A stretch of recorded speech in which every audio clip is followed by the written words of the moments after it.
kuna mambo magumu yanatujia. Na kumbe kwenye ulimwengu wa roho, hayo mambo magumu ni malango ya kutuingiza kwenye season nyingine ya maisha yetu. Hallelujah. Malango anayosema ninayafungua mbele yako, sio malango ya chuma au ya kioo kama lile pale, sio malango ya mbao kama lile pale. Biblia inasema njia za Mungu ziko juu sana kuliko njia zetu. Amen. Na mawazo yake yako juu sana kuliko mawazo yetu. Amen. Wakati mwingine malango ambayo Mungu anayafungua, na malango ambayo Mungu atayatumia kukupitisha kupeleka to your next level ni machangamoto. Amen. Ni mabahari ya Shamu. Hallelujah. Ni kuta za Yeriko. Amen.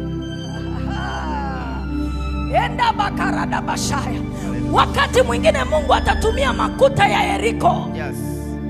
Hayo ndiyo yatafanyika malango ya kukuingiza kwenye season yako nyingine. Amen. Wakati mwingine Mungu atatumia bahari za Shamu. Yes. Hizo ndio zitatumika kama malango ya kukuingiza kwenye season na kwenye phase nyingine. Amen. Na kwa kusema hayo, mtu wa Mungu, Dio. nataka uwe na nguvu katika Bwana. Dio. Nataka uwe hodari. Dio. Usiogope changamoto. Amen. Usiogope mambo magumu. Amen. Usiogope bahari za Shamu. Amen. Usiogope kuta za Yeriko. Amen. Hayo ni malango.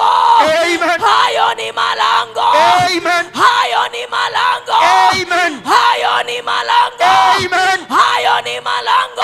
Amen. Hayo ni malango. Amen. Ya kukuingiza kwenye season nyingine. Ndio. Amen. Kwa hiyo ukikutana nayo, yaambie ama zangu ama zenu. Amen. Ukikutana nayo, Ndio. yaambie kuta utadondoka tu. Ukikutana na bahari, yaambie barabara itatengenezeka hapa. Amen. Hili ni lango la mimi kuingia season nyingine. Hili ni lango la mimi kuingia episode nyingine. Hili ni lango la mimi kuingia season nyingine. Sitakimbia changamoto. Sitaogopa changamoto. Sitalia kwa sababu ya matatizo. I will face them. Nitakabiliana nayo. Nitakabiliana nayo.